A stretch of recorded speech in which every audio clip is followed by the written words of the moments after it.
I think we are going to start promptly because as you see, we have a very distinguished panel. But if we want to give a chance to everybody for a good presentation and then questions from the room, I think 1 hour and a half will pass very, very quickly.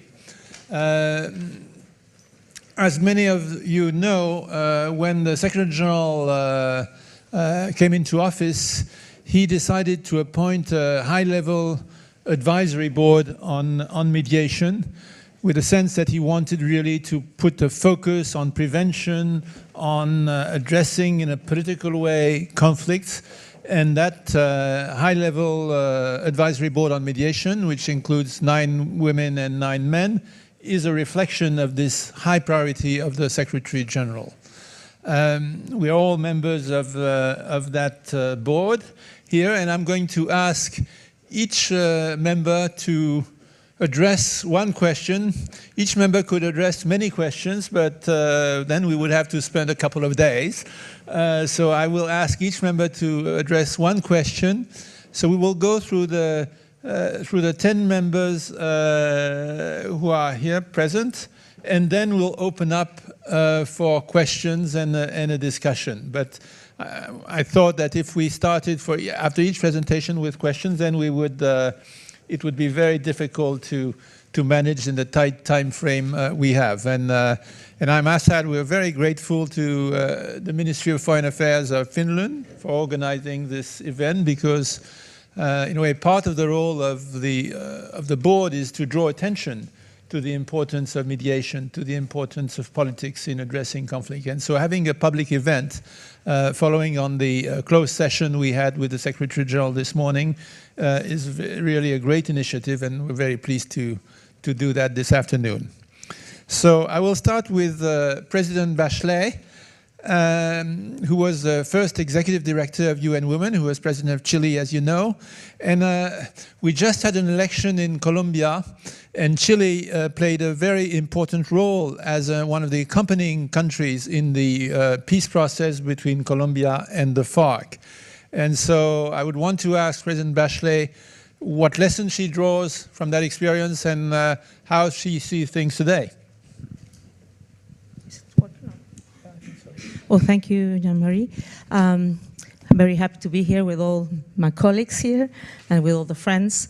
Yes, you know, in Colombia there has been, well, Latin America is a region where probably there has been very few armed conflicts in the past, but we had that chronic conflict in Colombia for 60 years.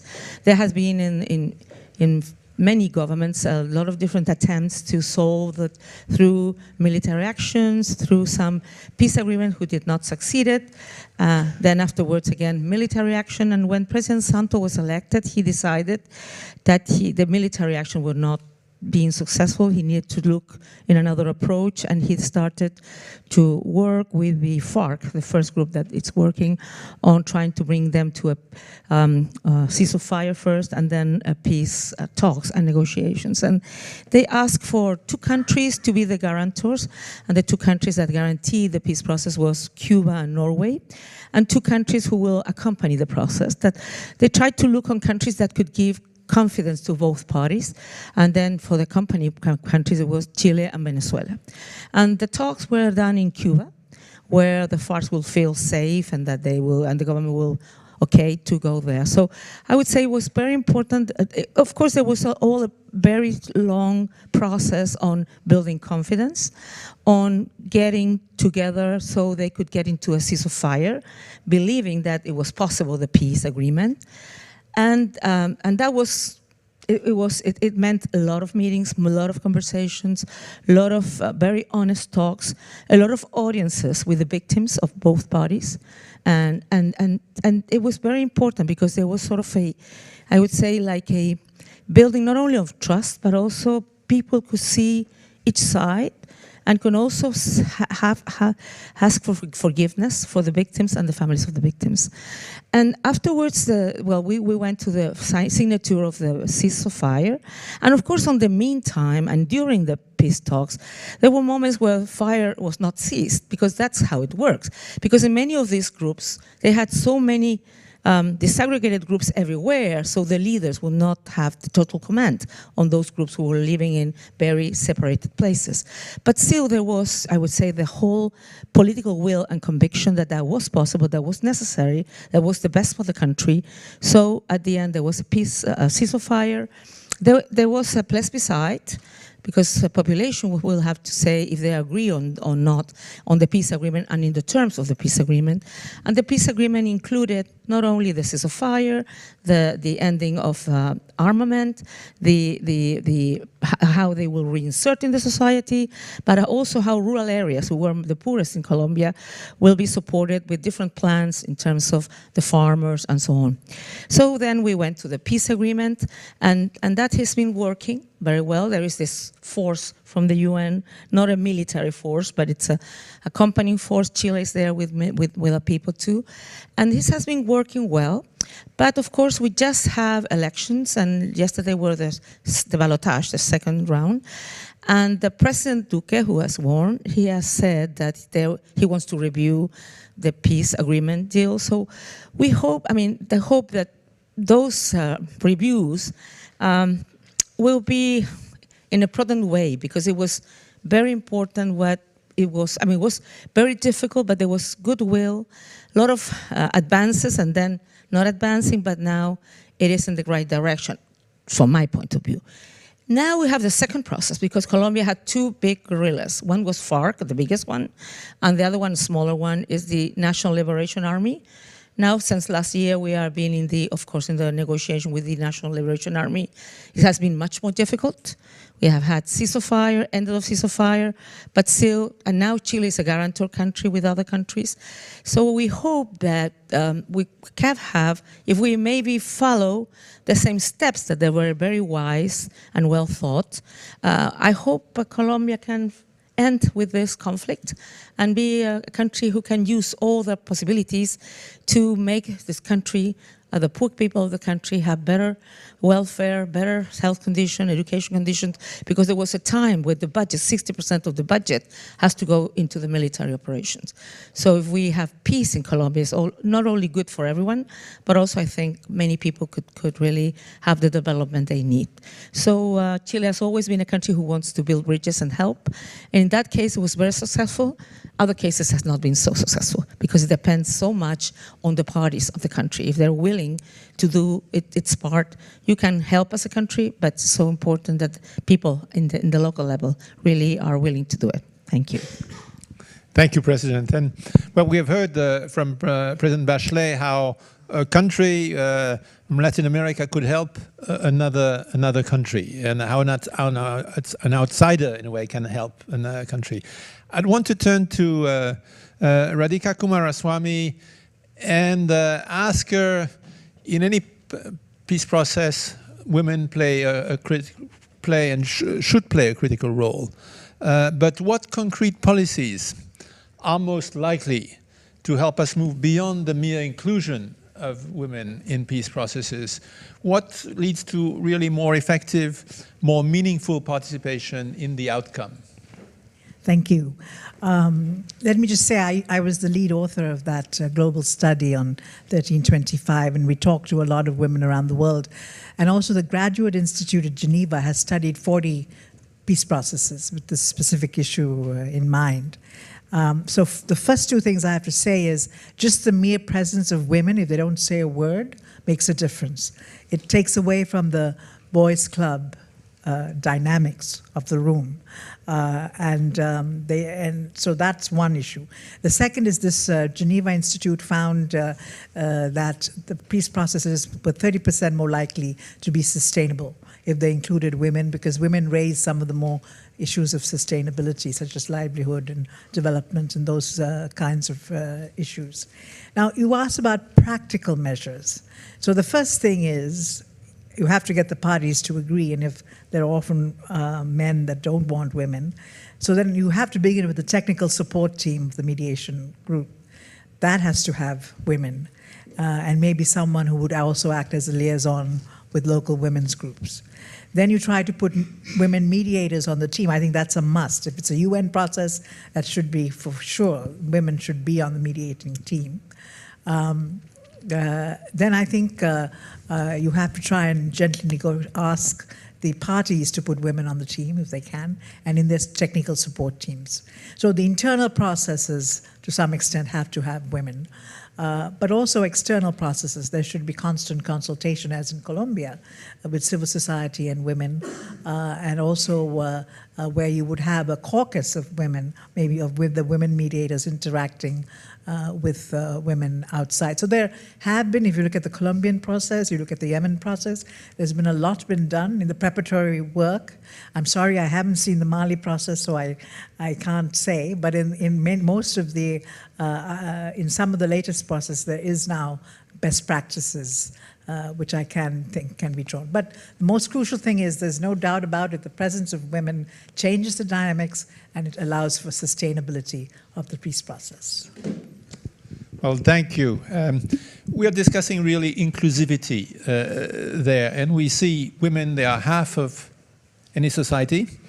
In many countries now, especially in Africa, youth is half of the society. President Halonen, I heard that well before you were President of Finland, you had a more modest leadership position when you were, if I am told, the Social Affairs Secretary at the National Union of Finnish Students. So you know something about including young people. Could you share with us some of your insights on how one can bring youth groups to make an impact on peace processes? How can mediators harness that powerful force? So in the matter of fact, I think that's a good point to take, because I just counted that I have worked for the sexual and reproductive health and rights about 50 years, half a century. Now we have got quite much pretty good steps forward in many countries, but not all. So sometimes this takes time. But you have to be patient with your victories. You have to be not patient concerning the things what you don't accept. But I think so that as my colleagues already here mentioned, so today the problems, the issues in mediation, they are not like in old days that you have two fronts, military fronts, and then you start negotiating with partners. But nowadays the conflict starts normally inside the society, and there are several actors. And then when these actors start, for instance, trying to make a ceasefire, they are normally a little bit elderly men. And then the women outside, we already discussed about how to involve the women in that, but also the young ones. And especially with the young men, sometimes it's a very big temptation that they see only way to have a visibility in their society is to join to the very extremist radical groups. And now I said that we should find the ways how also the men, young men, could have a more positive role in the society and try to integrate them.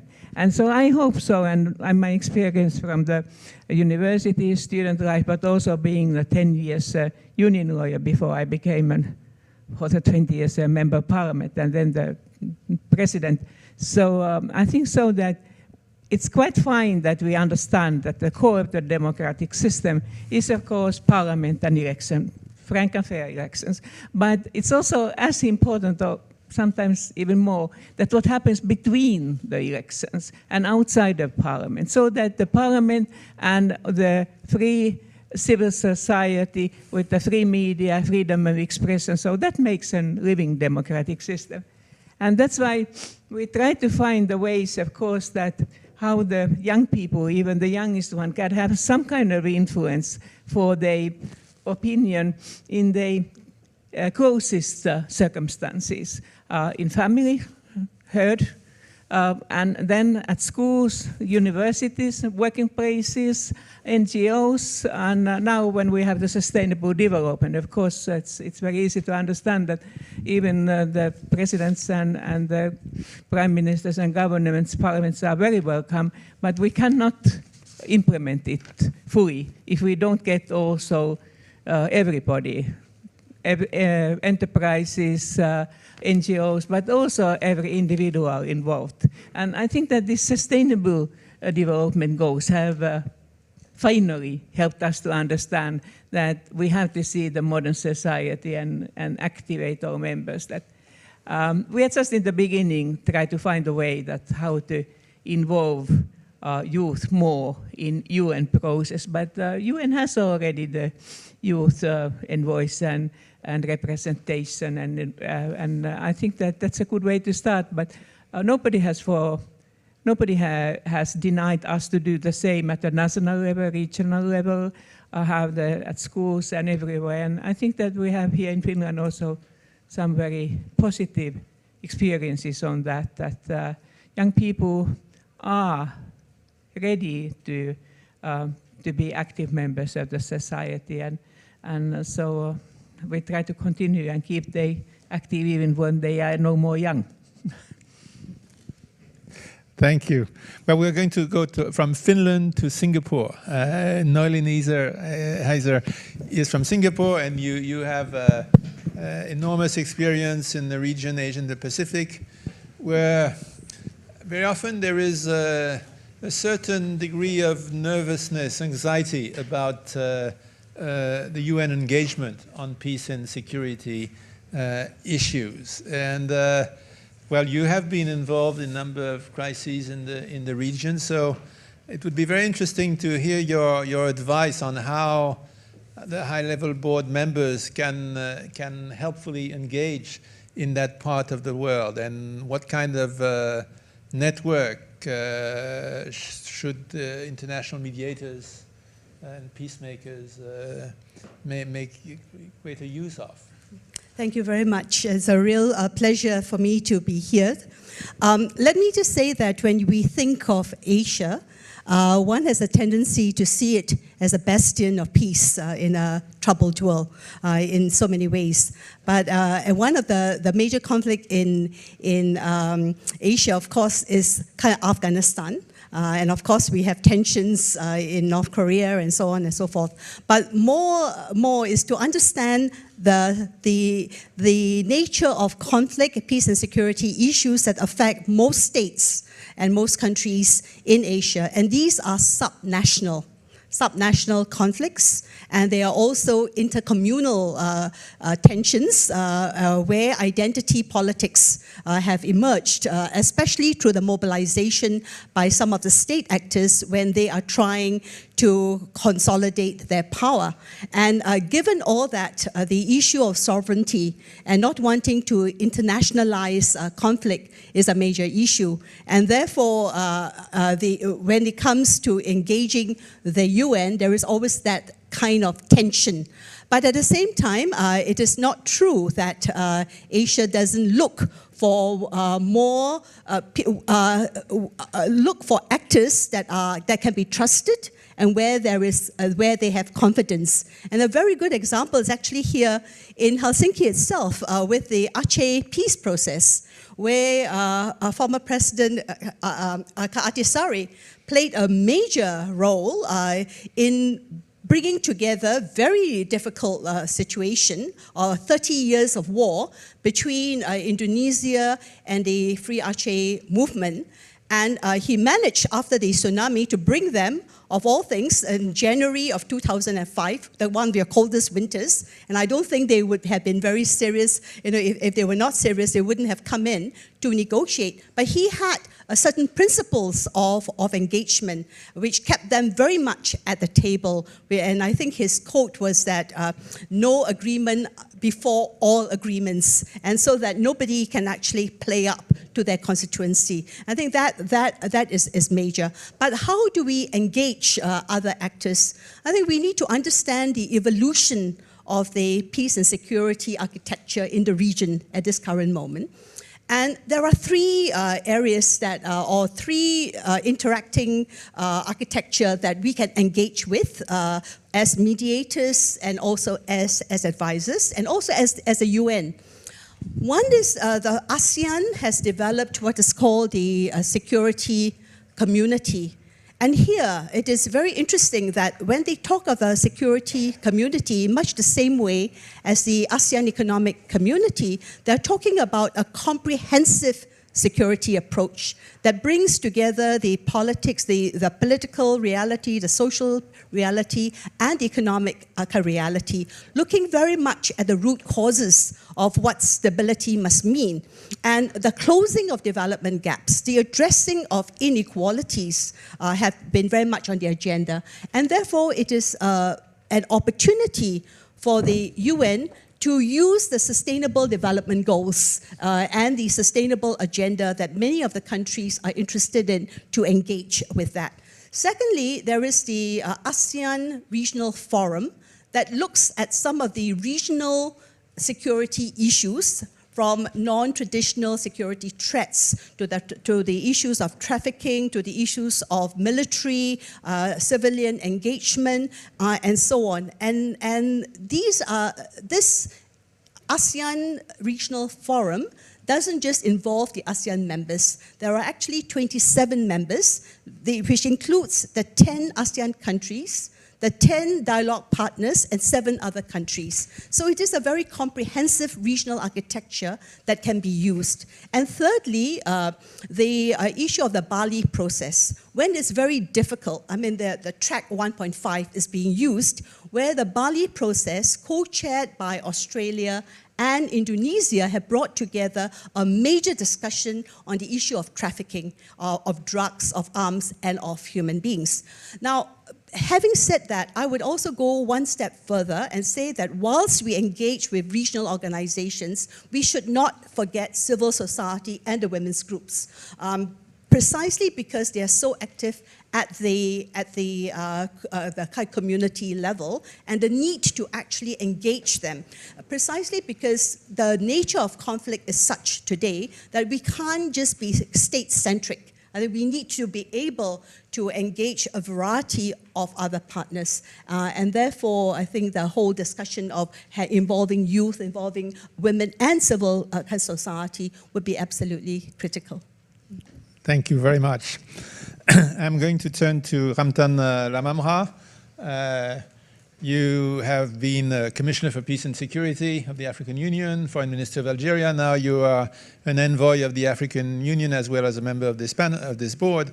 And in the very crowded mediation landscape of today, where sometimes you have almost too many mediators,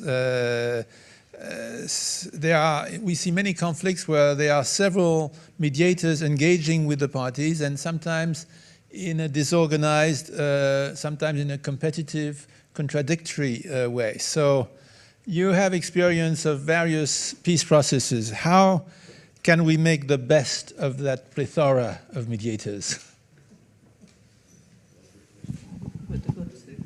I think it works, so you just speak. You just speak. Well, thank you, Jean-Marie, and thank you, ladies and gentlemen, ambassadors, for your interest in our meeting and in our mandate in general. As you say, Jean-Marie, Africa is perhaps the one continent that has been investing a lot in prevention and conflict prevention and resolution, working hand in hand with the United Nations. And just for the sake of mentioning the evolution of the process throughout the continent very quickly, Africa today is not anymore host to interstate conflicts as much as it is hosting, unfortunately, intra-state conflicts. The very nature of those conflicts have evolved over the years, but let me just mention that as far as interstate conflicts are concerned, Africa has been resorting to the International Court of Justice, to a number of peaceful settlement of disputes mechanisms, to the extent that the overall landscape on the continent has evolved towards the peaceful continent that is foreseen by the African Union Constitutive Act. Then Africa has, of course, to take charge of the challenges involving intra-state conflicts.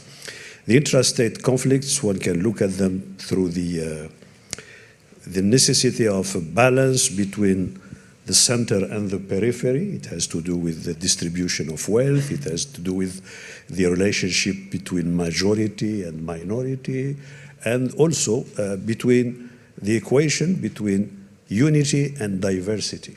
You need to strengthen the national unity, but to be also fully acknowledging the diversity, be it ethnic, be it tribal, be it linguistic, cultural, and so on, in the spirit of promoting human rights as enshrined in the African Union Treaty.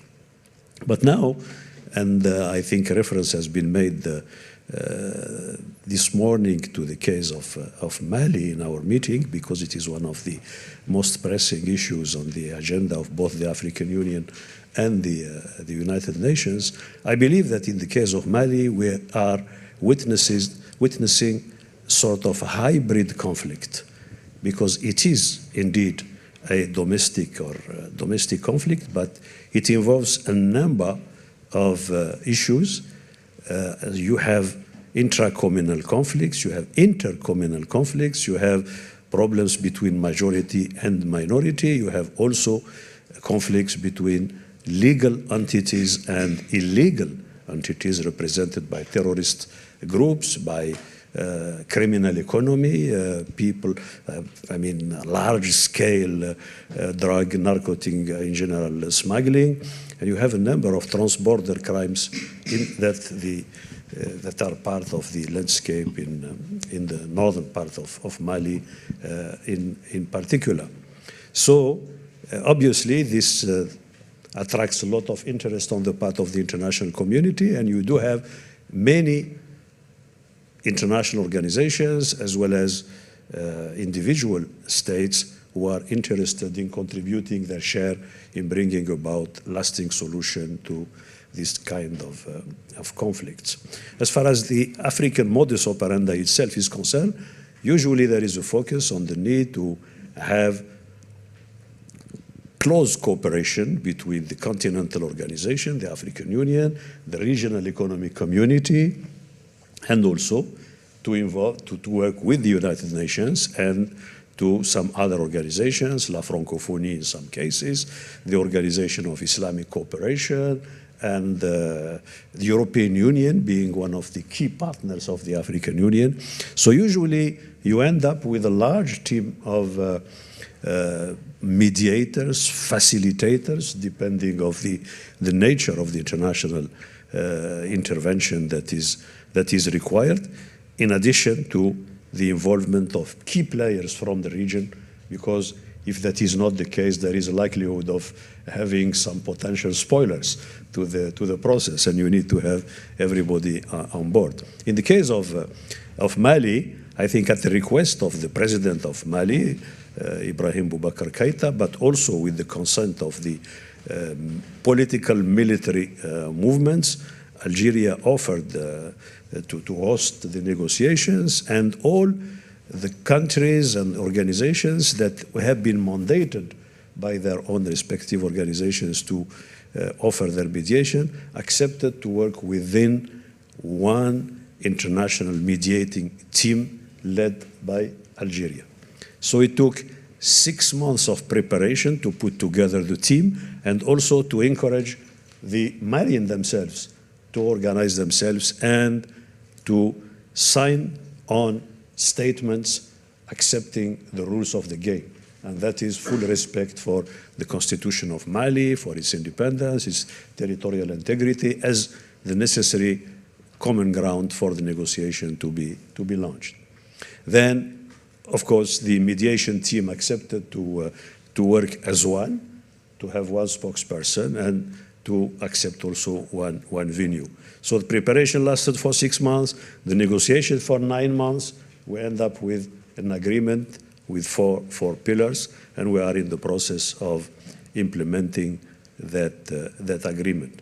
Big given the complexity of the situation, obviously the agreement, as the Secretary General described it recently, is an excellent agreement, but the challenge of the implementation is there, and it needs certainly more effort on the part of the international community. The effort should be oriented at promoting security, obviously, looking at MINUSMA, looking at other military and security arrangements, implementing the agreement so that there will be, at the end of the day, one nationally constituted armed force for the Republic of Mali, looking at the mandate of MINUSMA, and I'm among those who believe that there is a need for some peace enforcement component within the MINUSMA.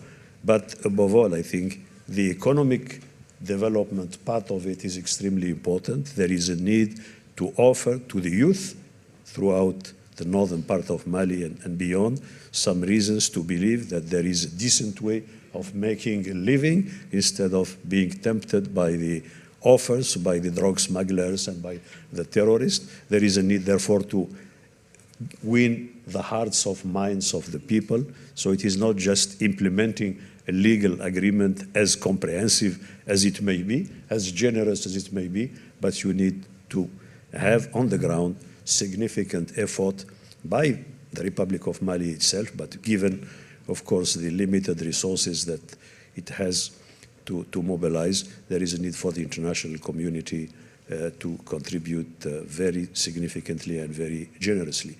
An additional, of course, dimension is the overall peace, stability in the Sahel region, as the situation in Mali impacts on the entire region. There, the African Union has developed the Nouakchott process, which tends to operationalize the African Union peace and security architecture throughout the Sahel region as one. And of course, under the leadership of the UN, there is a platform for the development of the Sahel region, a comprehensive one. You may recall that it was former Prime Minister of Italy, Romano Prodi, who was asked to put together the ideas and to conduct the study. So it has been endorsed. Now the big issue, as usual, is with implementation, with perseverance, and I believe that with all that, the Sahel could become a very important region in terms of stability for the people of the region, for the continent, but also for neighboring continents such as Europe, because one needs to mention the migrant workers issue, which originates usually from sub-Saharan Africa. Thank you. Thank you. Well, we heard from Ramtane Lamamra the challenges of multiple actors in essentially taking as an example the Sahel. I would want to move a bit further south to the Great Lakes and ask Asha-Rose Migiro, how can the high-level board on mediation support efforts to deepen cooperation between a variety of organizations and actors in carrying out mediation in that very complex environment of the Great Lakes? How do we make sure that we increase our leverage and the legitimacy of the overall mediating effort with so many actors and some conflicts which look almost intractable? Yeah, thank you very much. I'm really happy to be part of this panel and to be in Finland for this important meeting of the High-Level Advisory Board on mediation and prevention, I should say. Yes, Africa, as you have rightly said, is seen to have a plethora of activities, of mediation efforts, and the question is, what can this board do? When SG was constituting this board, he said he wanted a surge in diplomacy for mediation and prevention, and I think this is where we should focus. For the Great Lakes region, the complexities are well known. The type of conflicts that have erupted, especially intrastate, but with this dimension of going beyond borders. You have ethnicity, you have inequitable access, use and distribution of resources, you have weak government structures and porous borders. All these add to the complexity of the situation. And we have had efforts, definitely, starting with the region itself. You may recall way back in 2006, a pact was signed on security, stability, and development, which created a very good framework for tackling some of the peace and security issues. We have the United Nations definitely involved. You have the African Union, the East African Community, SADC, to mention but a few. But all these tell to the nature of mediation and prevention. And we think that there has been enough engagement at the government level. But the question of inclusivity, which has been mentioned by my colleagues here, how does this board advise the Secretary General on addressing or getting on those gaps that may not be fully or adequately addressed by the structures that we see? And we know that in some countries you have very powerful groups. You have faith-based organizations which have a very big role. How are they engaged? You have women's groups, you have youth groups. How do we make use of this to make them feel that they own the process? There has been, as we know, some pushback, so to speak, in some countries. If you're sending an envoy, it could be UN, it could be African Union, it could be even a leader from the region. We know this has happened. And therefore, how do we make the communities there feel that they own the process and that they have their responsibility to ensure that there is peace and security? Another way we could look at is, what are the warning signs before conflict breaks out? Do we see the telltales that would say, if this is not addressed at this point in time, we know down the line is going to be a big problem. And as we know, when something starts in one country, it is very difficult to contain it. My own country, Tanzania, knows this very well. Our leaders have been involved in peace negotiations, in mediation, in trying also to resolve some of the issues.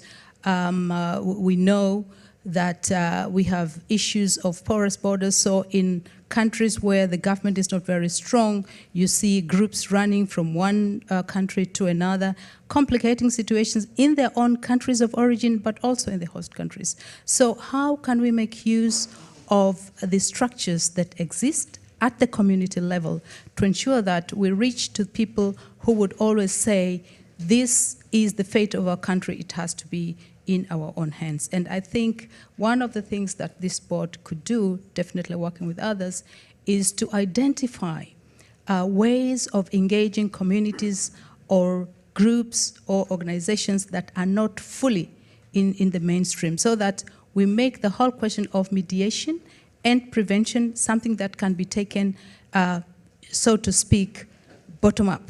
It's not something that they would feel this is being imposed, it's coming from outside and so on. But we also have to engage, yes, the regional organizations, but also individual countries. You may find that in some cases, one country is seen as hosting maybe groups that are causing problem in the other country. Or you may find that one country has an influence, taking a stand on what it thinks it is in their own interest. So we also have to look at regional organizations, but also individual countries. They could be neighboring countries, they could be a little bit far, but having their interests in what is happening in one country. So I think we can do that. And once we bring this to the community level, to the grassroots, then we will be creating a very strong base for not only mediating, but for sustainable prevention, so to speak. So this is what I would think we can deal with a complex situation as exists in the Great Lakes region. Thank you. Thank you very much. We heard from two great Africans. I would want to turn to a third great African. We first met President Obasanjo, I think, more than 15 years ago when you were the president of Nigeria, and I was the Undersecretary for Peacekeeping. And throughout your career, you've been relentlessly working to resolve conflict. And I want to ask you, I mean, you have a long experience of mediation and conflict resolution in Africa. And the Secretary General this morning was talking about the changing nature of conflict.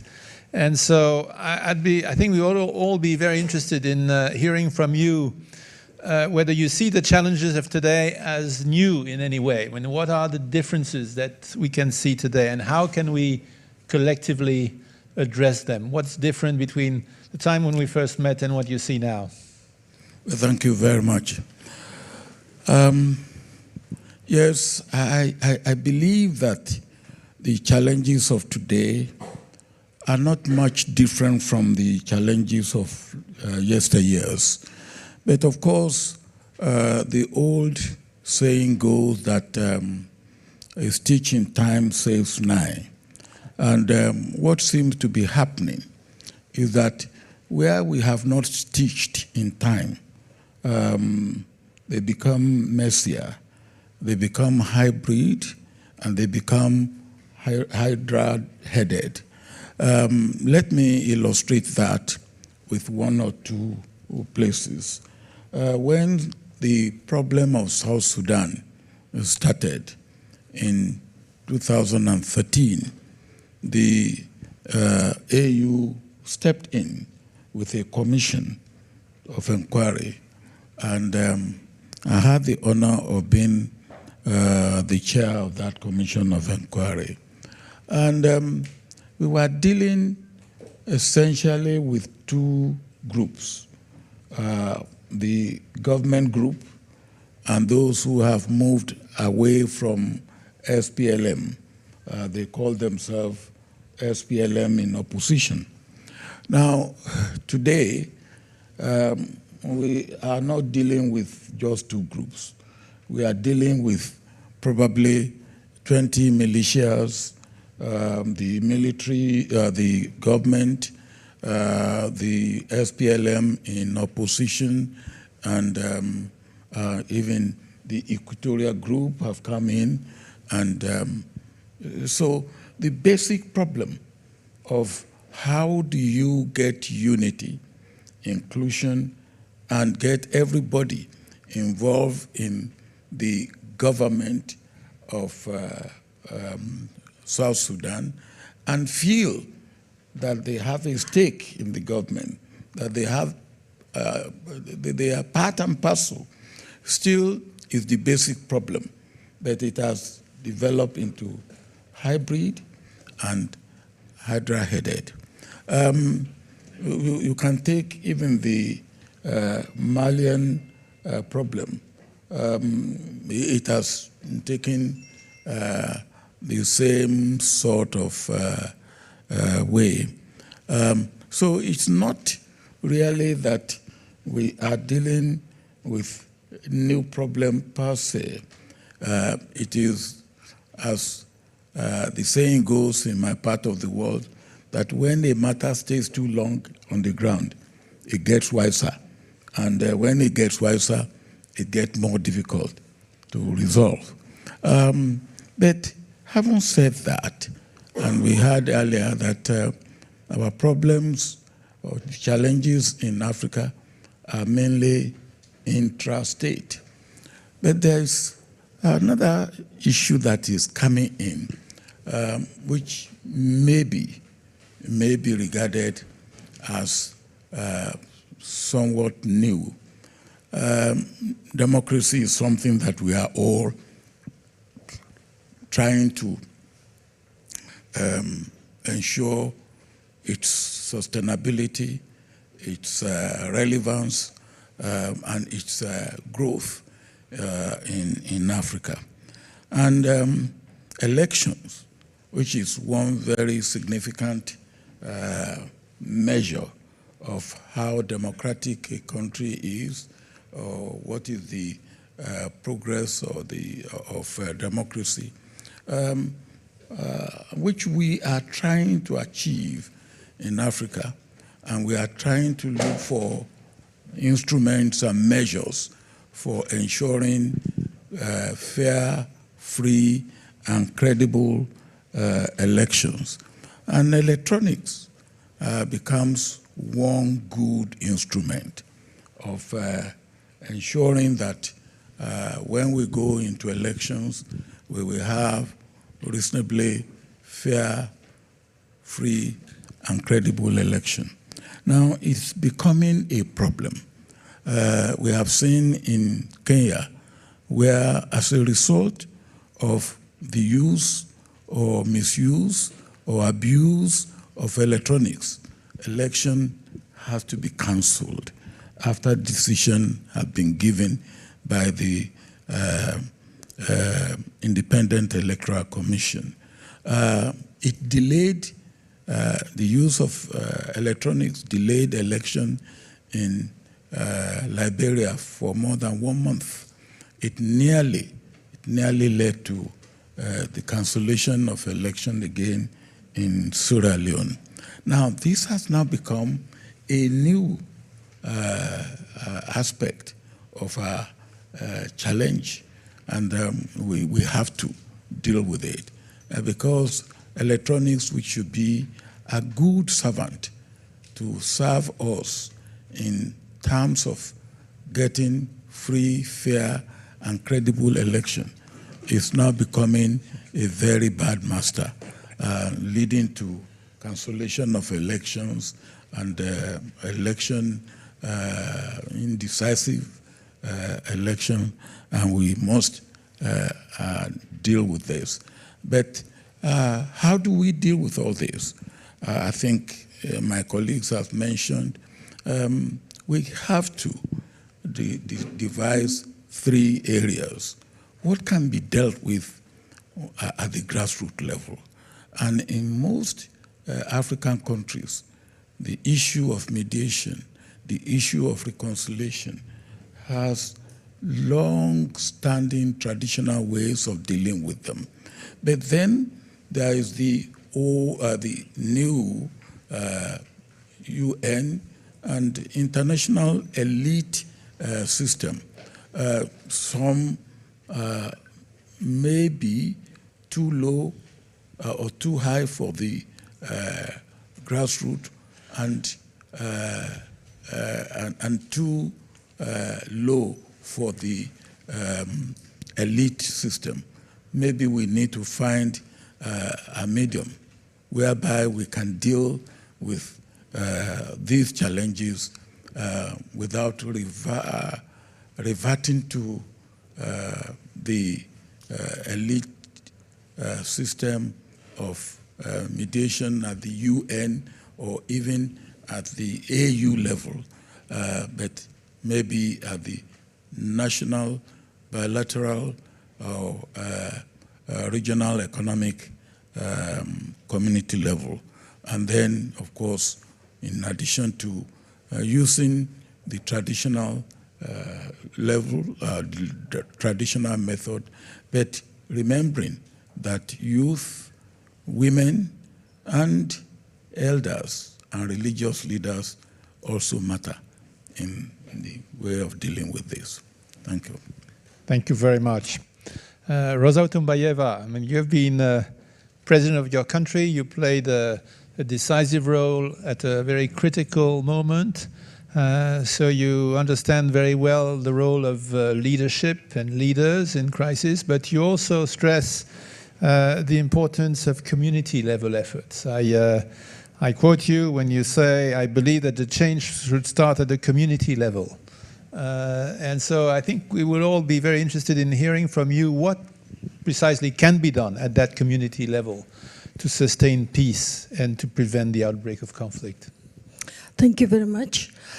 All of us, we are doing such a work, Mission Impossible and Possible, helping Secretary General to put forward prevention and alongside of this mediation as a tool to solve the conflicts.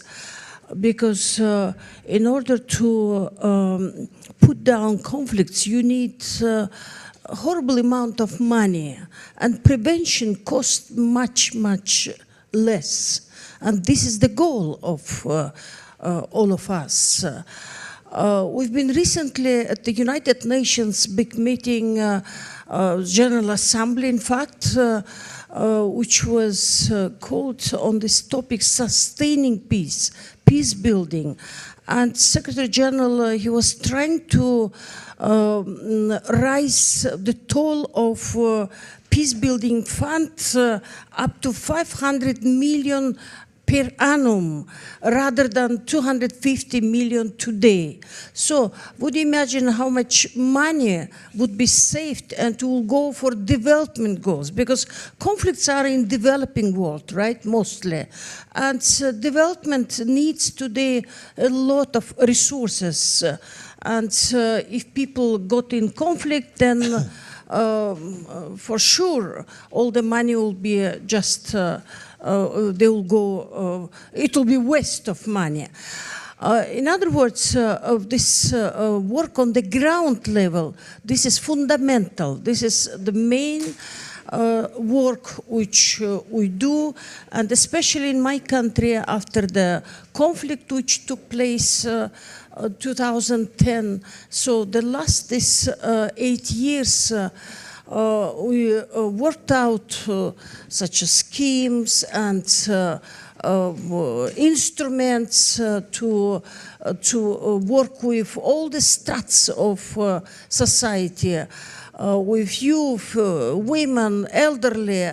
Religion is in service for the sake of the peace, and so far it works. But we badly need this peacekeeping funds resources, and Scandinavian countries have been leading to feel their obligations to help to this peace building efforts of the world. And we do hope that if we have those, we'll continue to have those resources, we'll do our best. In Central Asia now we have such a new trends. All of us, 5 countries, getting together. So when we are each of us separate, yes, of this stan and another stan and the 5th stan, but we want to be together, 5 Central Asian. Then it will be united region, self-sufficient one. And presidents recently met together in Astana or in Almaty, and so 5 countries now working together. When we have a common language, when we have a common will to live peacefully, then we hope that all these issues which left, border issues, water sharing issues, they will be resolved much easier. So this is really a new such an environment which we live now with such an optimism, and we are not part of the European Union. I realize that I'm in Finland, and you have very rich experience of this mediation, conflict resolution, and even Council of Europe's very rich such a fund is not easy available for all of us. Nevertheless, I do hope that United Nations, such a mediation group, will work thoroughly and analyze what we have in possession of humankind, and try to use these instruments in all other conflicts in the world. Thank you. Thank you. I'm now going to turn to President Ramos-Horta. Timor-Leste and Australia recently signed a landmark maritime boundary treaty. And we wish every conflict, every difference in the world could be solved that way. You use the Convention on the Law of the Sea, conciliation mechanism that is part of that convention that you invoked. Do you draw any lessons from that excellent experience for other situations? Yes, I wish the Timor-Australia experience, very positive, would be absorbed by the countries around South China Sea, or East China Sea, Japan and Korea, and many others around the world with either non-resolved land border disputes or maritime boundary dispute, would resort to the UNCLOS mediation mechanism and accept whatever outcome, because that would be also possible. Is a face-saving formula, whereby easier to sell to your people if it was not entirely satisfactory, that it was an international body, all parties agreed to it. It was not easy, first for Australia to have accepted it.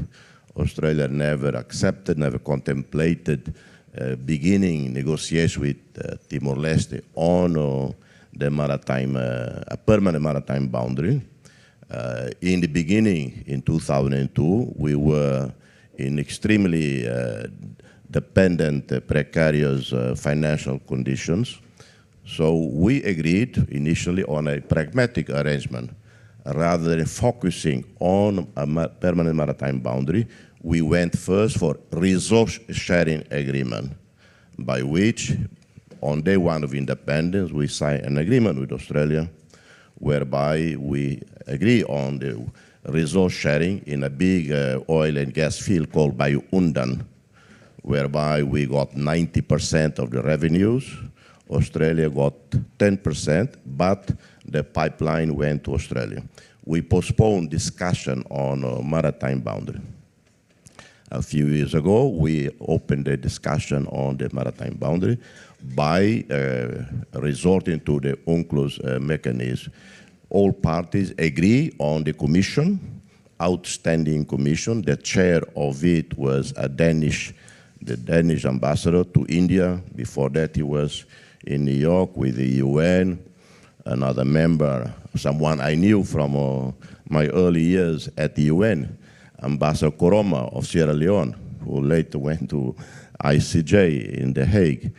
He was chairman of the Special Committee on the Colonization when I was a young petitioner to the Colonization Committee. So very credible, competent commission members. We signed the agreement in New York in March with the Secretary General. So I hope that this conflict prevention, this mediation mechanism, because after all it's a conflict mediation mechanism, successfully used by Australia and Timor-Leste. And so I would say commend Australia for showing the pragmatism, wisdom of a big country to agree to such a conciliation mechanism. Thank you. Well, we've heard a lot from various angles, and I would want now to turn to Gert Rosenthal, who was the ambassador to the United Nations for many years and a foreign minister of Guatemala, and so has seen, both from the UN perspective and from his own national perspective, the challenges of sustaining peace, how it has to be comprehensive, it has to be inclusive, people-centered, the UN has to be coherent, consistent in its approach. So there are many factors that need to be aligned, and it has to be nationally owned if it is to be sustained. So on the basis of your long experience, how do you see then mediation? What are the elements that are relevant so that we know when, with whom, and how to mediate? Well, thank you. That's a tall order. This is the last question, so you have to... Let me say, just as background, that in 2005, both President Ramos-Horta and I had the privilege of leading two groups who were asked to look, in his case, at peacekeeping operations, and in my case, at what's called peace-building operations. The question posed to us was, what's wrong with peace building? Why isn't it working? Because in the 2005 outcome document, it was hailed as a very important decision. And after 10 years' experience, there was a feeling that it hadn't quite worked out. So we took a look at that and discovered that 3 things were wrong, and none of them had to do with the decision-taking in 2005. The first thing was a concept that peace building is something that happens after a conflict takes place, which we thought was a wrong approach. You can do peace building in all periods of the cycle of conflict, before, during, and after.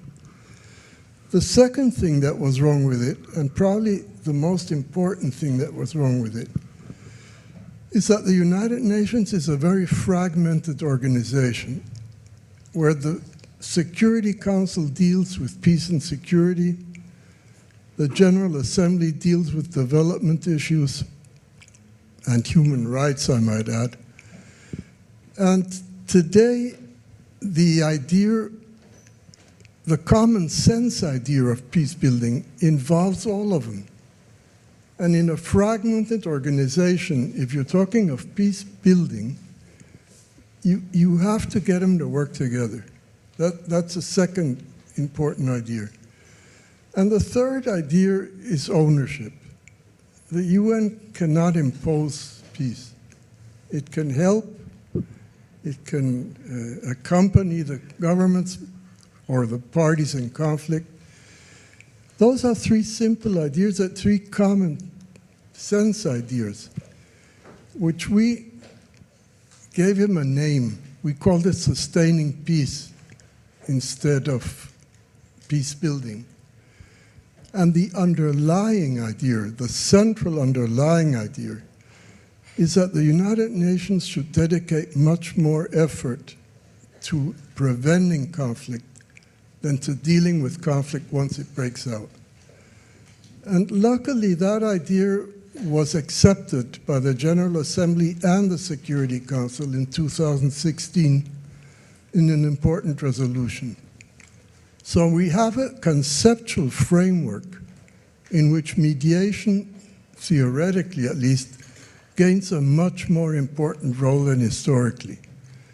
Because if governments agree that the United Nations should concentrate on preventing conflict or dealing diplomatically with conflict before it actually erupts, we have a very good basis to apply that concept. And in fact, we're seeing it working every day. So happily, that coincided with the central tenet of Secretary General Guterres, who offered in his own candidacy that he wanted to give priority to peace building rather than to peacekeeping.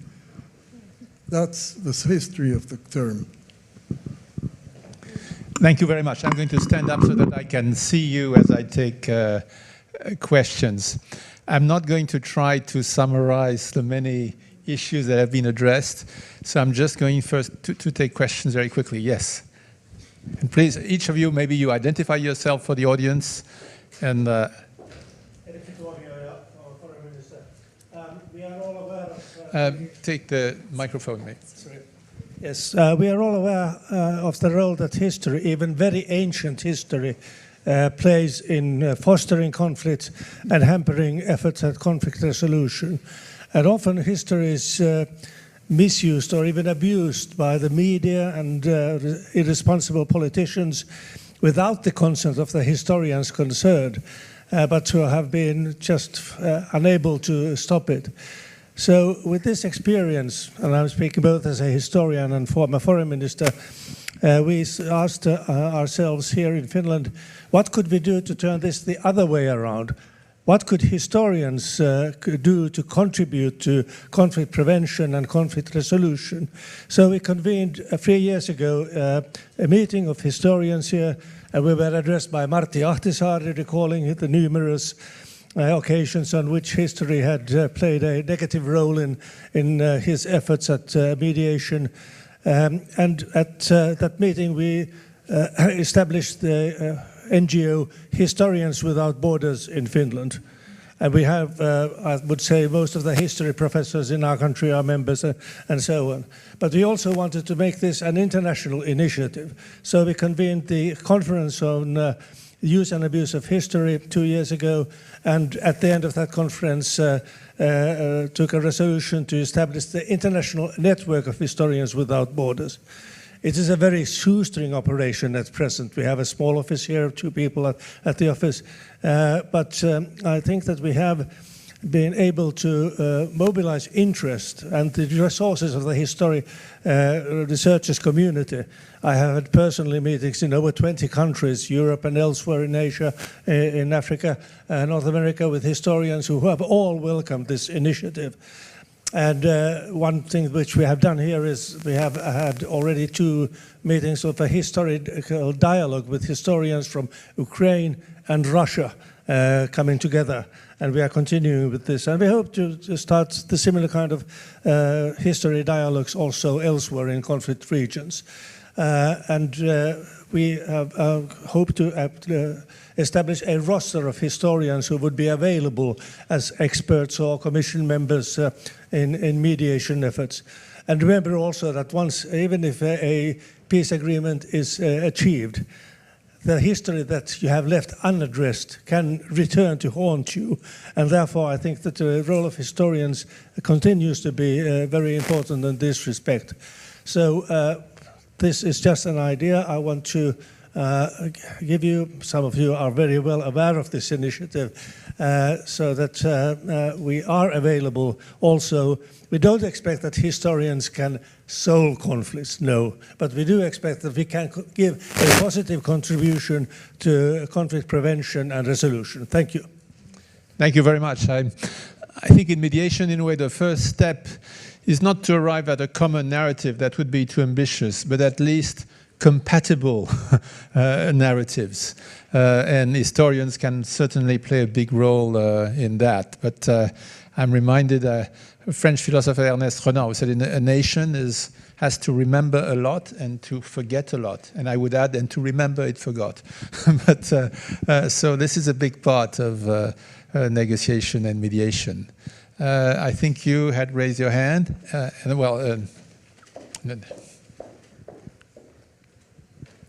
Hello, I'm Pekka Haavisto, Member of Parliament and Chairman of the European Institute of Peace, and welcome to sunny Helsinki, all of you. Good to see you here.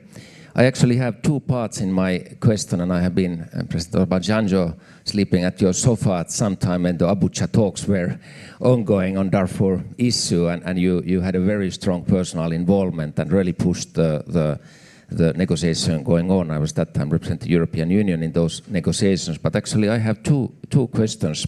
One is the traditional role of peacekeeping. While we are here now advocating the peace building and the prevention, I can see that in the UN framework, unfortunately, the financing and the resources for the traditional peacekeeping are going down. And if we think, for example, the contribution that Nigeria gave in Liberia and so forth, we cannot forget how important it is that after making the peace, we have doable peacekeeping operations ongoing and enough resources. So are you concerned about the role of the peacekeeping as well? And then the other issue is that you mentioned, President Obasanjo, the issue of South Sudan. And when we have been following it, I think many people have been thinking that how deep international involvement you can do in the case where civilians are suffering and the parties of the conflict do not come to the proper agreement, and it's a question, of course, the integrity and sovereignty of the country and so forth, but how deep international involvement is needed in this kind of cases where I would say almost speaking about the collapsed state at the moment? Thank you. May I thank you very much. Let me take Darfur. Thank you very much for remembering what we did in Darfur. Not too long ago, I was with President al-Bashir of Sudan, and we were talking about Darfur, and he remembered all that transpired.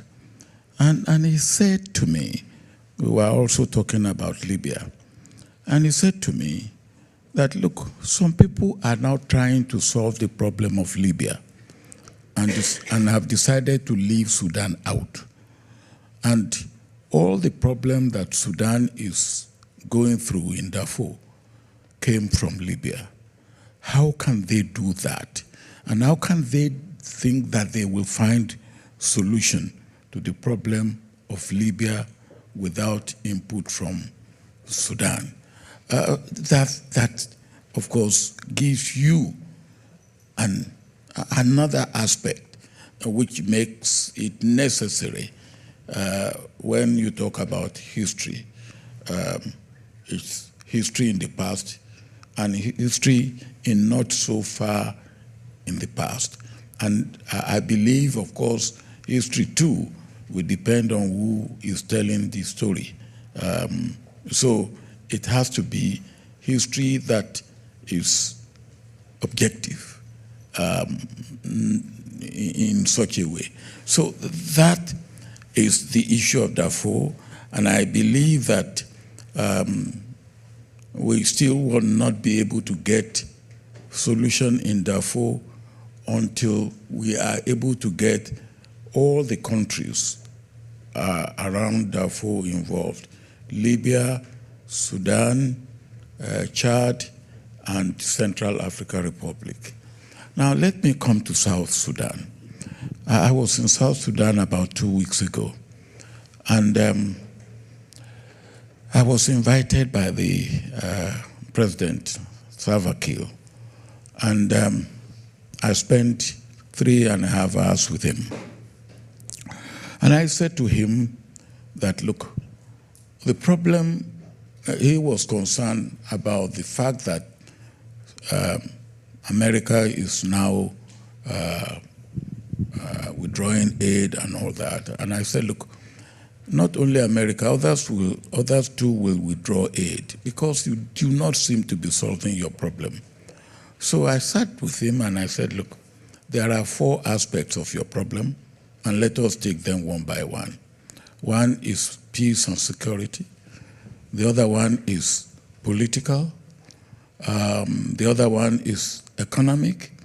And I said the other one is international relations and diplomacy. And he listened attentively to me. And I said, look, we will then take these one by one.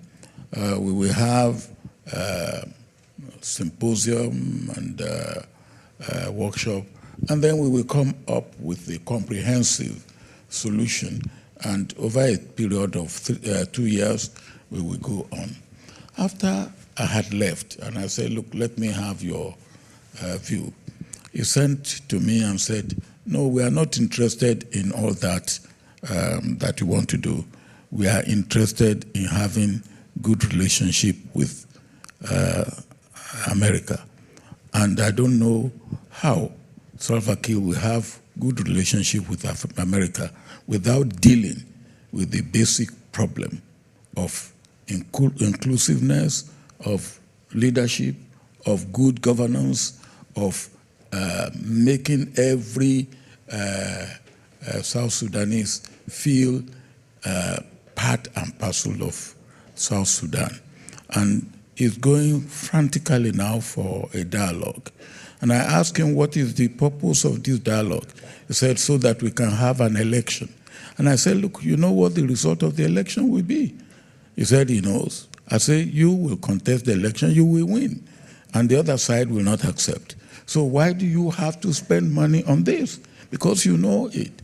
But no, he wants to have power. And whatever it takes to have power, all other things can be relegated to the side. Thank you. On your question on peacekeeping, I would say, well, the HIPPO report and President Ramos-Horta, played, I think, a very critical and useful role in reminding all of us that it's about politics first, and that no amount of force can substitute for politics. The challenge is that, indeed, nevertheless, there are situations where you do need some force. And how you calibrate that is a question that is not fully resolved today, and on which we have to, especially with the changing nature of conflict, with asymmetric warfare, etc., we don't have the full answer, and we're still reflecting on that. I think you've been very patient, and so you have the floor.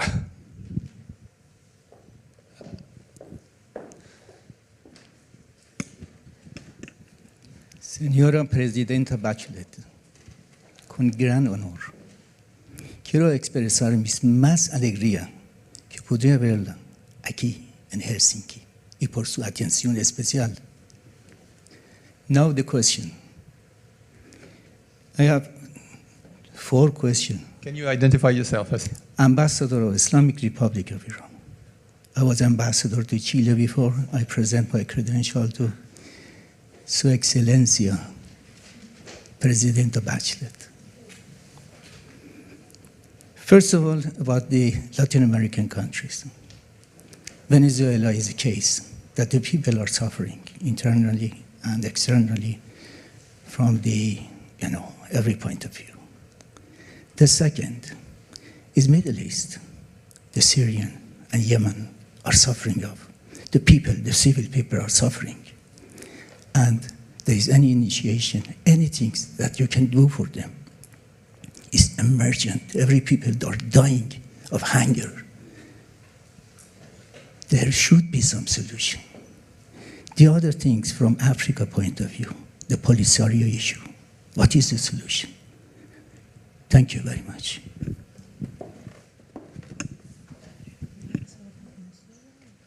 Maybe you want to say a word on... Well, nice to see you again, Ambassador. And, well, I'm just saying a couple of things about Venezuela. When I spoke about the Colombian experience, I said this was successful. Other experiences we have not succeeded. I did not mention, but it was Venezuela exactly. Because, of course, there's not a military conflict. It's a political conflict that has gone into very critical moments. But we did make a lot of efforts, and we talked to the governments, and we talked to opposition in the context of UNASUR, in the context of, in that case, OAS was not able, the regional organization of American state, was not able to play a role because the Secretary General of OAS was clearly, how could I say it in a more diplomatic way, he was very outspoken against the government. So they would not be able to play a significant role trying to build the bridges and trying to put people to talk to each other. So then we decided that we should do it in this Latin American way, that countries will find countries that they will feel they are confident that they will try to do their best. So it was chosen Chile and Dominican Republic to be part of the team, and by the other part, it was Bolivia and Nicaragua. So we started in Dominican Republic those negotiations, but at the end, there was not really, there was not confidence among the parties. Nobody believed that this will go to a, the opposition thought that President Maduro was trying to sort of, how could I say it, in Spanish we say bicicletear. It means like you're trying to get some time to get into election that you can ensure that you're going to win. So there was no trust among the parties, so that failed. So I think new efforts will be done, but the main thing, and that's why I was mentioning, is that you need to build trust. You need to have trust between the parties, and you need to be convinced that it's a need to go into a negotiation. If that doesn't happen, it won't work. If a country is reluctant to have the support of any international organization or other countries, it won't work. If the opposition does not believe that the government is going to really respect all the agreements on the negotiations, it won't work. Until now, it hasn't worked. But we'll hope that we will insist on, not me now because I'm not a president, but as a mediator, we'll try to do our best. But it's like it takes two to tango. Sometimes it's like takes 4 or 6 or 7, or 8 to tango. But I think it's not easy, because the main thing is the political will and the confidence. And I think to build trust and confidence takes time. But I think it's so needed, and I really hope that Venezuelans can solve the problem. Thank you. I think Noeleen wanted to.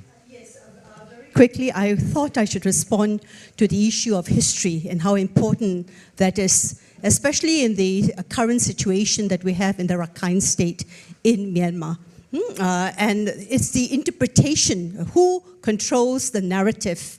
And if you have very extremist groups controlling it, and the way history is taught in schools and so on, it will influence the public opinion. But at the same time, if we have very good historians that bring us back many generations, you will see that at that time, there was the Arakan state, right? The Arakan kingdom. And in the Arakan kingdom, when it was becoming a very powerful power in the Indian Ocean, it accepted diversity, it accepted a multiplicity of religion, interactions, different identities, because it was tolerant. It was tolerant. And to bring back those lessons of diversity, tolerance, and what it meant for the community at that time would be extremely important. I think the other issue is that because who controls the historical narrative is so important, you could very quickly wipe out certain memories and say that these people are all illegal migrants, and therefore they need to be stateless. And therefore the whole issue of citizenship and what citizenship means in the 21st century is so critical. And to have it link to ethnicity and to religion is very problematic. So really looking at the history of Asia, the diversity, the pluralism, and really capturing that as the foundation of where shared prosperity is today would be extremely important. So I fully support the need for history, but at the same time, to go even beyond that, to be able to revision the type of future we actually want, and to be able to use that as inspiration. Thank you. Well, I was thinking of history when you're talking about Western Sahara. When I was in charge of peacekeeping, I had many meetings with the parties and also with Algeria and Morocco.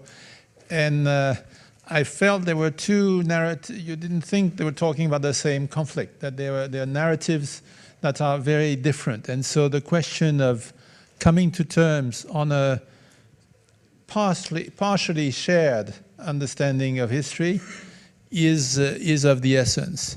As for the Middle East, I think the challenge that most mediators find today is that there are so many circles that you would need to align. There's the circle of the national actors, the actors in Syria, or the actors in Iraq, or the actors in Yemen now.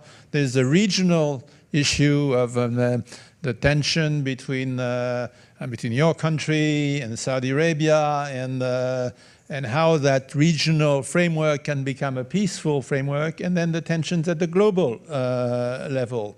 And so when you feel you have made some progress at one level, you see that the other level isn't working. And that makes conflict resolution immensely more difficult, and of course the result is the suffering, the continued suffering of the population, of the people concerned.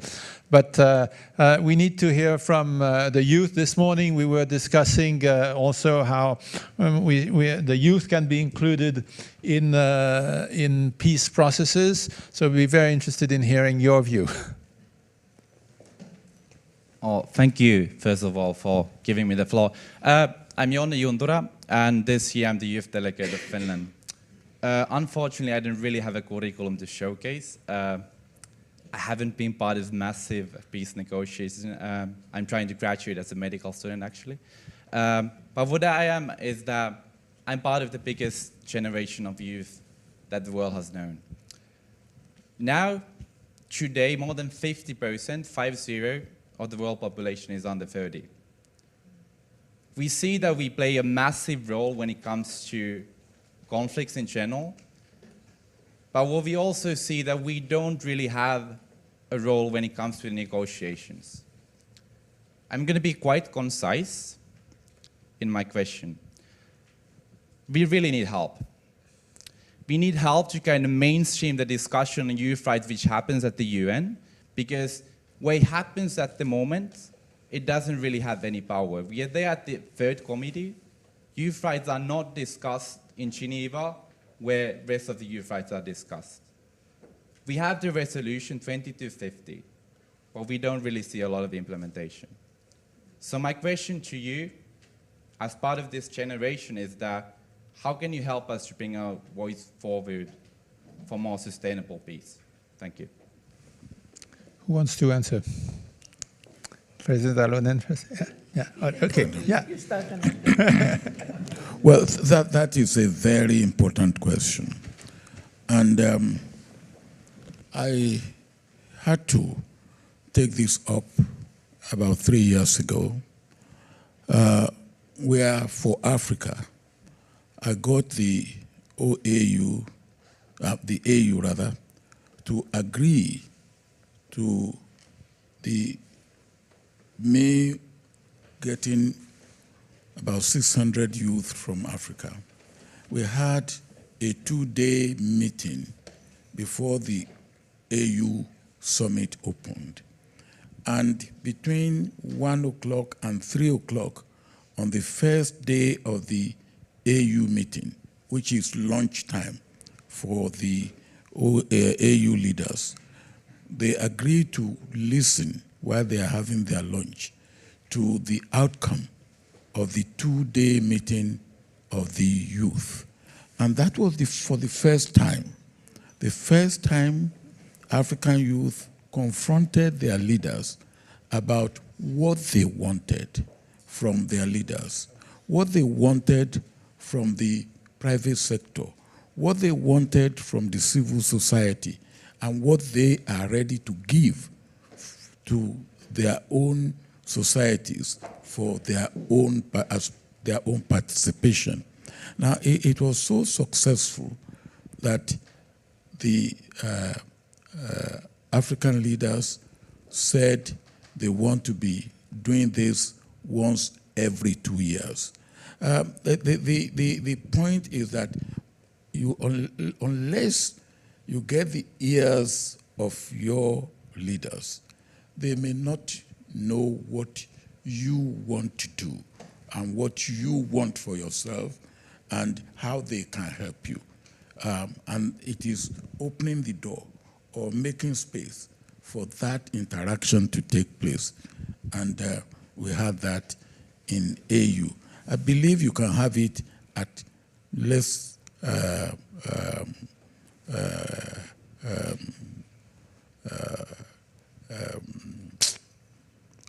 opportunity and even higher at the UN. That would be what I would say. Thank you. So I already started by telling that, of course, we have done all kinds of things. That United Nations have a youth delegation, and so we have had also the system that, for instance, in Finland, that we can have an so-called young delegate in our national delegation, and it can be in different delegations what we need for the United Nations. So also the same at the national level, regional level, local level. And so I think that all these can get also some kind of the, how could I say, immediate responses and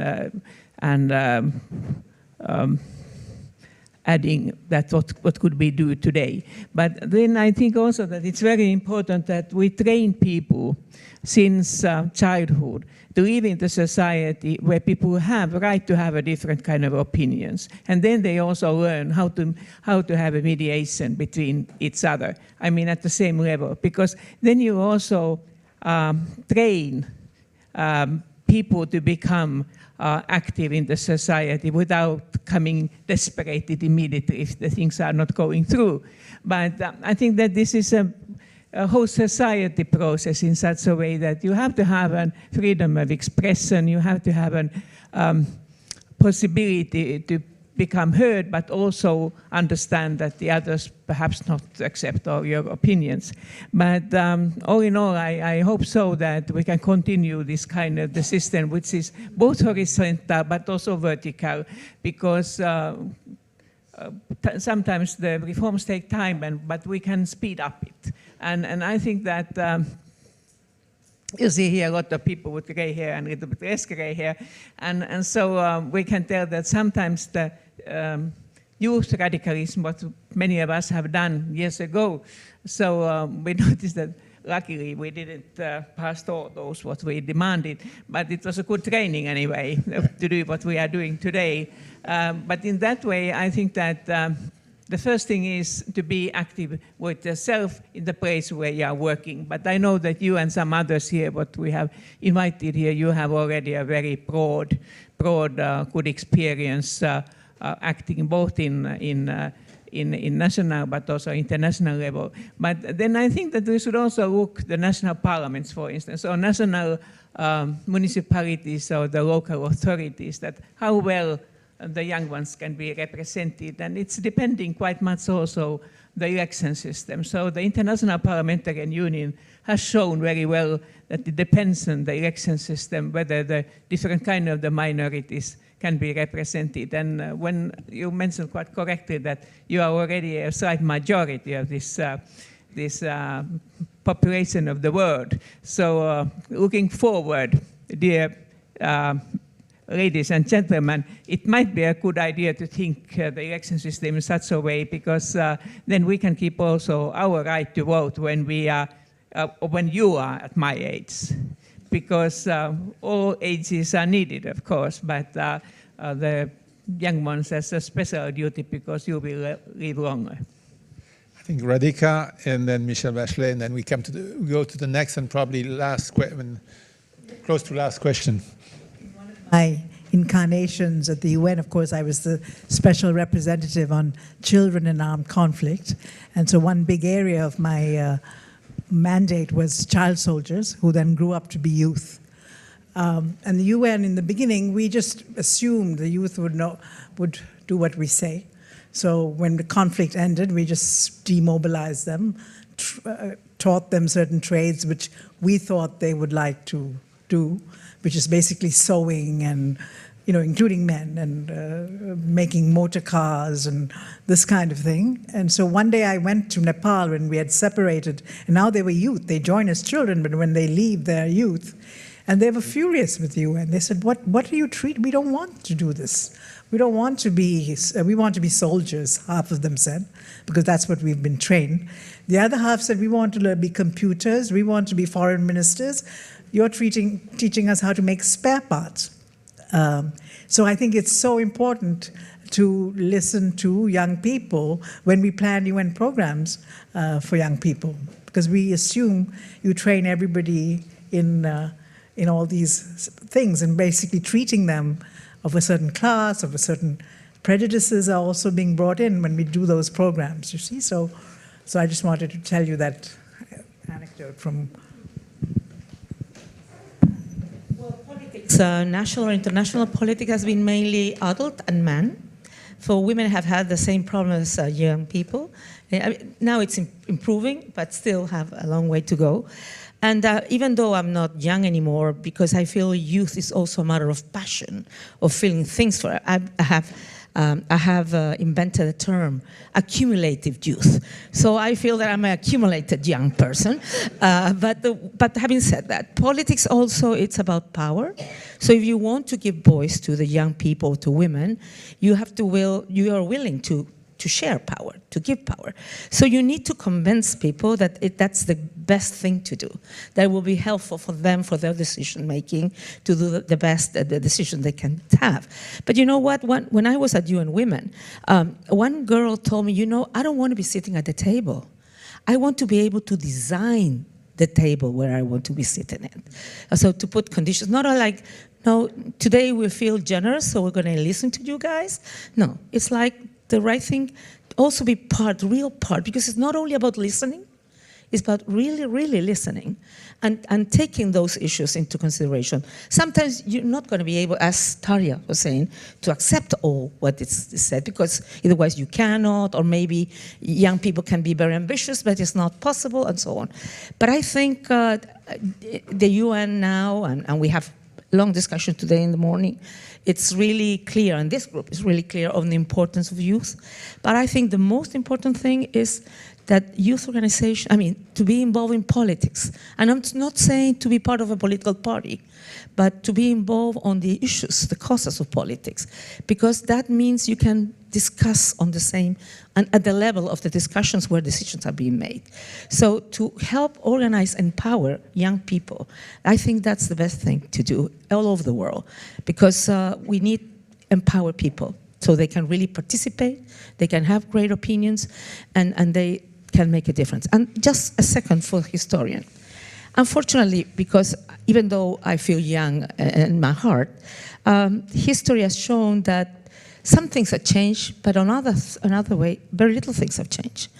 Conflicts have always had the same origins, political, economical, religious, cultural, and so on, for so many years. So, of course, we need historians for what has been already told by my colleagues, but also, somebody who goes to politics has to know history, because otherwise they'll repeat, the errors, the mistakes of the past.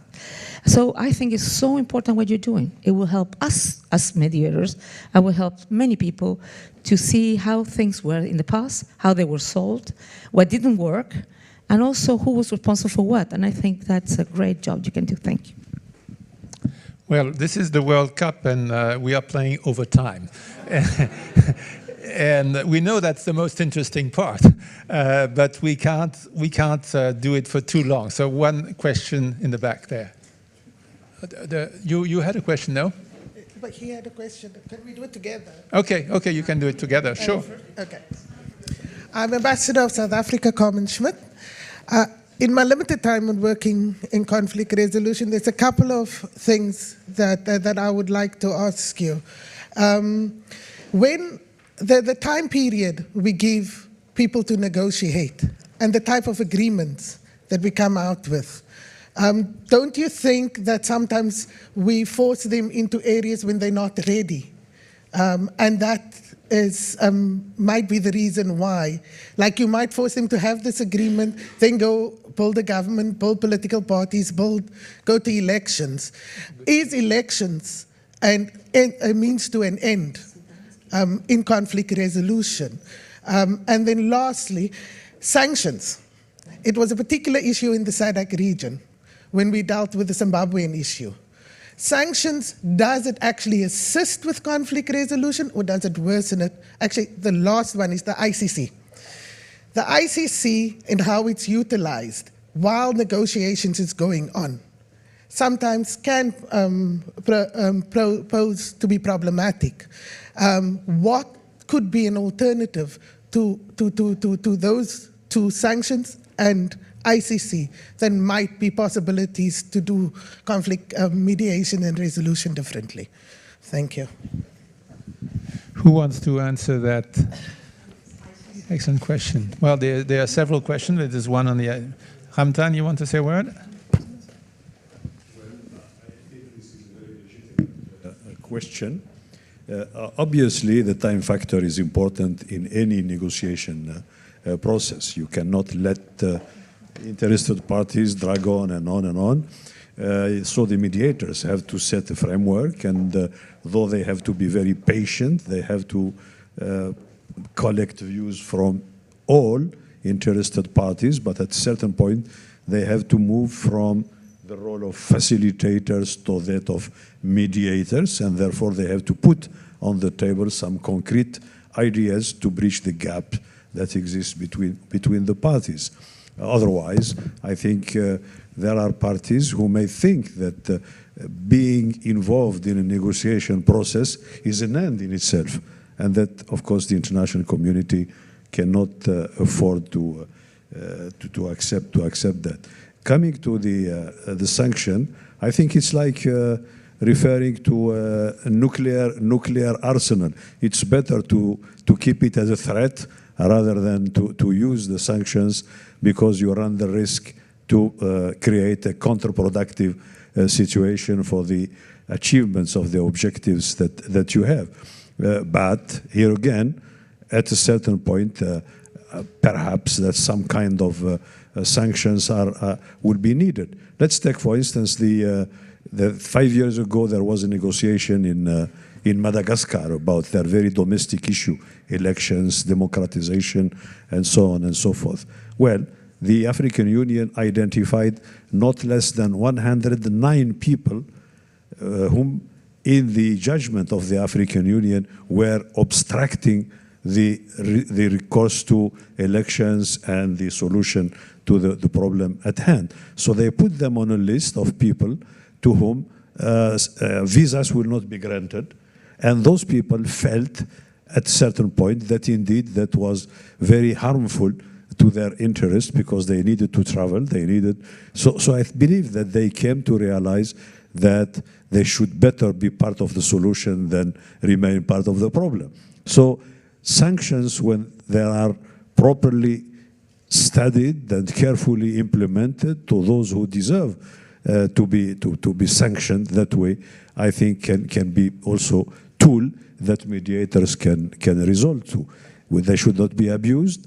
It should not necessarily be in the form of the ICC, because, well, as long as the ICC is seen as a tribunal that judges leaders from the South exclusively, or almost exclusively, I think that doesn't work, and that doesn't warrant the kind of legitimacy that perhaps helps to establish the credibility of that tool.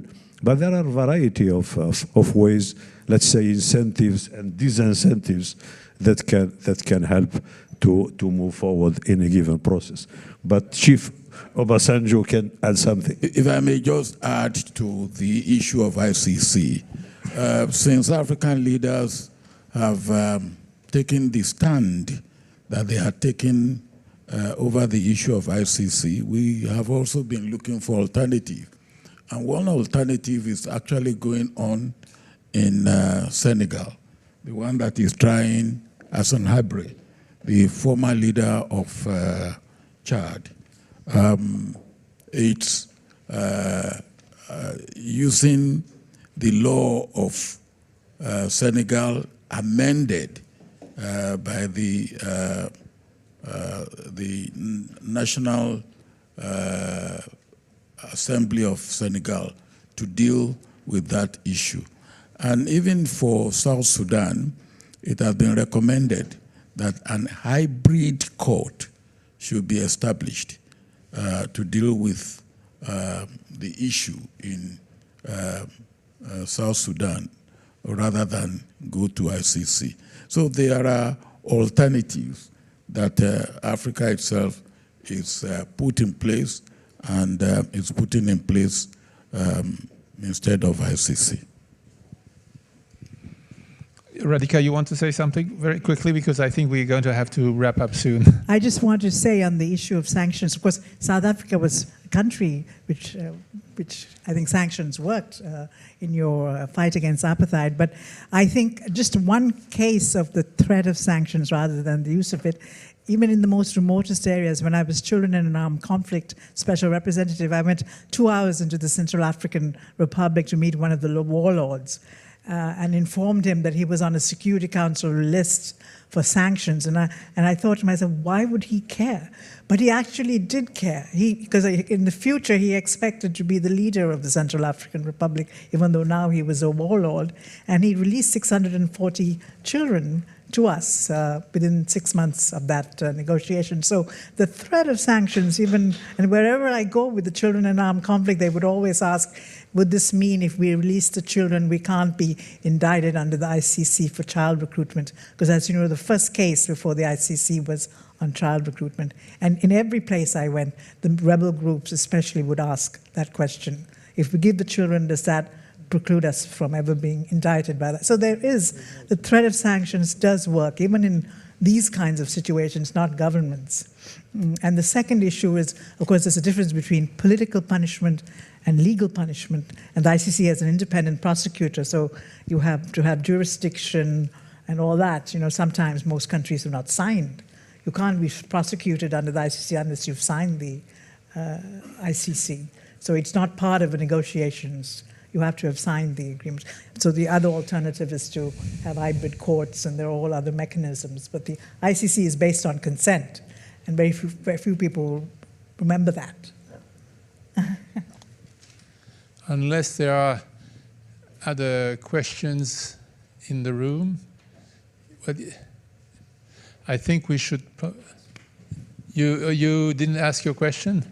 Well, maybe quickly, Teivo Teivainen, Professor of World Politics at the University of Helsinki. Very quickly on truth commissions as a possible mechanism for peace-building conflict resolution. They were very fashionable I was in Chile and Guatemala working on Comisión Rettig and Comisión de Esclarecimiento Histórico and all that. I'm also asking because in Finland, with the Sami question, which is not perceived as a classical conflict situation, there's a debate about whether there should be a truth and or reconciliation commission in Finland. So your brief reflections would be very welcome. And you had a question too? Not earlier, but I'm happy to pass as you first. You can ask your question and then we will ask members of the panel to answer it so that nobody has a question that couldn't be asked. Very well. Good afternoon. Iton Dekakoma. I serve as Program Director at CMI, the Martti Ahtisaari Center. Just to make reference to history and specifically the case of Aceh that you mentioned, Madam. If I'm not mistaken, Tuija, Christina, this is the room in which the historic picture of the signing ceremony of the Aceh Accords took place. And I reference that because of the backdrop, but also because President Ahtisaari was functioning as an independent mediator, as CMI. If you could reflect upon the role of independent actors in advancing peace, sustaining peace, in light of the complexities you described. Thank you. So we have two questions so one to you. Yeah, I think that he was trusted as an independent moderator and a mediator. But he was also very clever because he insisted that the peace agreement was actually the first step. It was not the final step. And therefore, the implementation and the monitoring needed to happen. And he actually mobilized the regional organizations. So ASEAN was involved, EU was involved, UN were also involved. So I think the way in which the understanding that the peace agreement is not the final framework, but it is a framework for implementation and also the buy-in from the local communities. I think the way he actually involved both sides of the agreement and making sure that they abide to that framework was so critical. And he was also very clever in terms of saying that at the end of the day, we have to balance the past, the present, and the future, and to also allow the fact that one needs to look at some of the economic and social conditions that needed to be the foundation of that peace agreement. So I think he did extremely well, and his lessons of how the Aceh peace process, and it wasn't just because of the tsunami, but I think it was more because of the way it was done and the training which was also given to the Aceh Free Aceh movement by the Alof Palmer Center. All that helped tremendously, and I feel that the lessons learned, because it is a peace that is sustained, and Aceh is now in an entirely different position, and the whole, in fact, it led to the transformation of the military itself. The whole transformation of the TNI in Indonesia came out of that process. So I think that is a very good example of and lessons that could be learned in terms how we sustain. We actually resolve conflict, but also sustain peace. On the other question, I think we have Gert and President Halonen and Michelle Bachelet. one-sentence answers to the question on truth commissions. Yes. The first step in reconciliation is to know the truth. Once you know that, you can argue a lot about the content of the Truth Commission's reports, but you have to know the truth before you get on with the work of reconciliation.